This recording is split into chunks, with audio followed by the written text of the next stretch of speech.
నా బతుకంతా ఇలాగే అయిపోయింది. 40 సంవత్సరాల క్రితం ఇలాగే వెనక నుంచి తోశారు, ఇప్పుడు ఇక్కడికి వచ్చి పడ్డాను.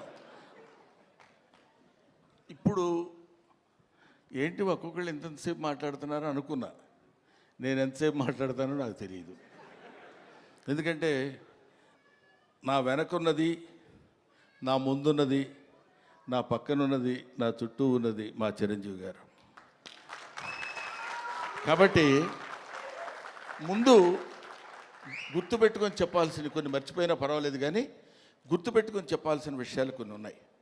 ఈ సినిమాకి ప్రొడ్యూసర్ మిస్టర్ రాహుల్ యాదవ్. ఈయన వచ్చి నాకు స్టోరీ చెప్పినప్పుడు నేనేమన్నాను, వాళ్ళు ఏమన్నారని అందరూ చెప్పారు. అర్థం కాకుండా మా డైరెక్టర్ గారు కూడా చెప్పారు, ఏ మాటగా మాటే. కానీ మేమందరం కలిసి కూర్చుని చేసేటప్పుడు ఒక ప్యాషన్ ఉన్న ప్రొడ్యూసర్. జనరల్గా ఊరికే ఏదో డబ్బు ఇచ్చేసి సినిమా చేసేయండి అనటం కాకుండా, సినిమా ఇలా తీస్తే బాగుంటుంది, ఇలా ఉంటే రాత్రి 7:30 వరకు, ఇవాళ మార్నింగ్ 7:30 వరకు కూర్చుని పనిచేసినటువంటి అతి తక్కువ మంది కుర్ర ప్రొడ్యూసర్స్లో నేను చూసింది రాహుల్ యాదవ్.